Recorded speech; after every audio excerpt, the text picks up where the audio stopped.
السلام علیکم ورحمۃ اللہ وبرکاتہ. کیسے ہیں آپ سب؟ اللہ پاک آپ سب کو خوش و آباد رکھے. الحمدللہ ہم بھی بالکل ٹھیک ہیں. And welcome back to another vlog. اتنی گرمی ہو رکھی تھی نا ہمارے پورشن میں، ہماری سٹی میں اتنی گرمی تھی. اور دوسری بات یہ کہ ہم لوگ رہتے تھرڈ فلور پہ ہیں، تو ٹاپ لیول کی گرمی پڑ رہی تھی پچھلے کچھ دنوں سے، اور اتنی گھبراہٹ تھی اس گرمی کی وجہ سے. اور آج الحمدللہ ثم الحمدللہ بڑا پیارا ویدر تھا، ہوائیں چل رہی تھیں. اچھا ایک مزے کی بات بتاؤں، دیر پہلے ہی میں نے عدنان سے پوچھا تھا کہ آج ویدر چیک کریں کہ بارش تو نہیں ہے.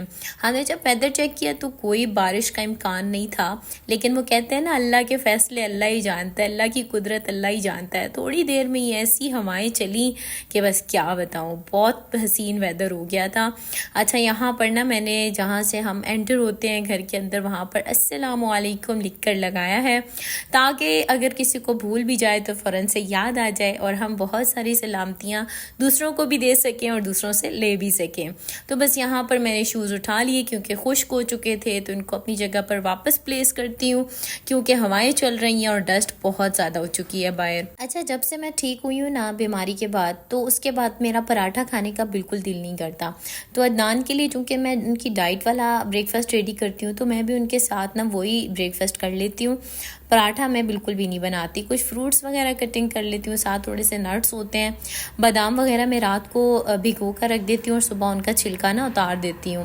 تھوڑے سے انڈے بوائل کر لیتی ہوں، ساتھ عدنان کا دیسی گھی والا دودھ ہوتا ہے جو کہ میں تو نہیں پیتی، میں بس چائے لیتی ہوں اور ساتھ میں نا بریڈز وغیرہ لے لیتی ہوں. تو میرا یہی ناشتہ آج کل چل رہا ہے. اچھا مجھے نا بھوک لگتی تھی پہلے بہت زیادہ بیماری سے، لیکن جب سے میں ٹھیک ہوئی ہوں اس کے بعد سے مجھے بھوک ہی نہیں لگ رہی.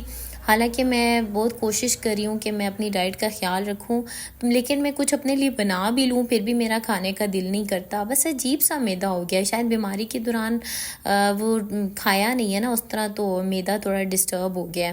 تو اب آہستہ آہستہ ہی اپنی روٹین پر واپس آئیں گے. اچھا آج نا میں شیخ سعدی کے واقعات پڑھ رہی تھی. تو شیخ سعدی جو ہے میرے بڑے فیوریٹ ہیں. فورتھ ایئر میں نا میں نے پرشین رکھی تھی، اور پرشین میں ان کی زیادہ حکایتیں ہوتی تھی اور مجھے تب بھی وہ بہت زیادہ پسند تھے. آج ان کی 2-3 حکایتیں میرے سامنے آئیں تو مجھے بہت اچھی لگی. میں نے سوچا کہ آپ لوگوں کے ساتھ بھی شیئر کروں گی کیونکہ اچھی بات کو آگے پھیلانا بھی صدقہ ہے. تو چلیں پہلی والی سناتی ہوں. تو حضرت شیخ سعدی جو تھے نا اپنے بچپن کا واقعہ سناتے ہیں کہ وہ اپنے والد صاحب کے ساتھ عید کی نماز پڑھنے کے لیے جا رہے تھے.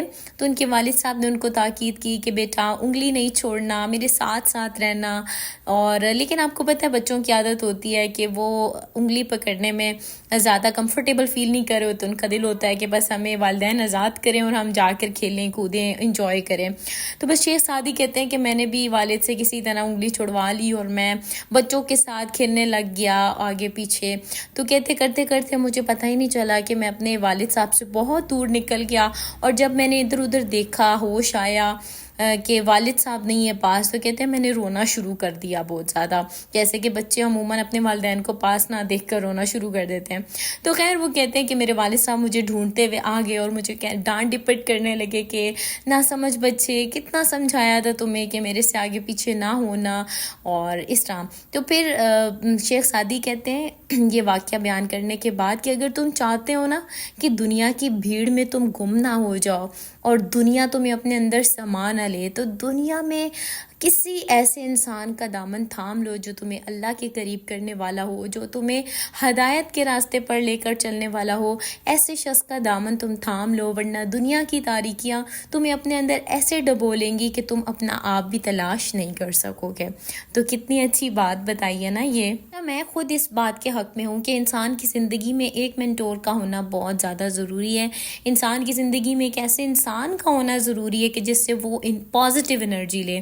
اچھا بعض اوقات ہمارا دل بہت زیادہ اداس ہوتا ہے، ہم زندگی سے ڈی موٹیویٹ ہوئے ہوتے ہیں، لوگوں کے رویوں سے ڈی موٹیویٹ ہوئے ہوتے ہیں، لیکن اس ٹائم پہ اگر ہمارے پاس ایک ایسے انسان کا ساتھ ہو جو کہ ہمیں صحیح گائیڈ کرنے والا ہو، کیونکہ مس گائیڈ تو آپ کو ہر کوئی کرے گا، لیکن ایک ایسا انسان جو آپ کو اچھا گائیڈ کرتا ہو، صحیح گائیڈ کرتا ہو، پازیٹیو گائیڈ کرتا ہو، تو ایسے انسان کا آپ کی زندگی میں ہونا کسی نعمت سے کم نہیں ہے.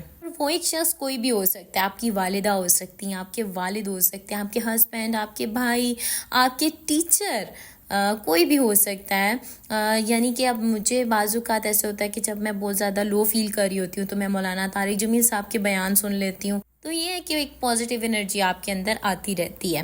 چلیں دوسرے واقعے کی طرف پڑھتے ہیں۔ دوسرا واقعہ جو حضرت شیخ سعدی جو ہیں وہ بیان کرتے ہیں، وہ کہتے ہیں کہ میرے بچپن کا ہی واقعہ ہے۔ ایک مرتبہ میرے پاؤں میں جوتے نہیں تھے اور میں ننگے پیر ہی مسجد کی جانب جا رہا تھا اور پیسے بھی نہیں تھے پاس کہ نیا جوتا خریدا جا سکے، تو بس کیا ہوا کہ میں دل ہی دل میں ناشکری کرتا ہوا جا رہا تھا کہ میرے پاس پیسے نہیں ہیں، اللہ پاک نے مجھے نوازا نہیں ہے، نصیب کتنے زیادہ خراب ہے، اس طرح کے کلمات دل میں سوچتا ہوا جا رہا تھا۔ تو جب کوفہ کی جامعہ مسجد پہنچا تو وہاں ایک شخص پر نظر پڑی جس کے پاؤں ہی نہیں تھے، تو شیخ سعدی کہتے کہ میں اسی وقت اپنے رب کے حضور سجدے میں گر پڑا کہ اگر جوتے نہیں دیے تو کیا ہوا، پاؤں تو دے رکھے ہیں نا، کہ جن کی بدولت میں چل سکتا ہوں، اپنی منزل تک جا سکتا ہوں، کسی کا محتاج نہیں ہوں۔ دیکھیں نعمتوں میں ہمیشہ اپنے سے نیچے والے کو دیکھیں گے نا تو یہ چیز ہمارے اندر شکر گزاری کا جذبہ پیدا کرے گی۔ اچھا چلیں اب تیسرا واقعہ آپ کو سناتی ہوں جو کہ بہت ہی انٹرسٹنگ ہے اور ہم ڈیلی بیسس پہ یہ سب کچھ کر رہے ہوتے ہیں۔ تو حضرت شیخ سعدی رحمۃ اللہ علیہ فرماتے ہیں کہ ایک مرتبہ میں بچپن میں اپنے والد کے ساتھ مسجد گیا اور عبادت کرنے کے لیے، تو کہتے ہیں کہ میرے والد صاحب نے ساری رات مسجد میں عبادت کی، میں نے کی، ہم نے نوافل پڑھے، ذکر اذکار کیا۔ کہتے ہیں کہ پاس ہی نہ کچھ آدمی گہری نیند میں سو رہے تھے اور نہ انہوں نے کچھ نماز پڑھی نہ نوافل پڑھے۔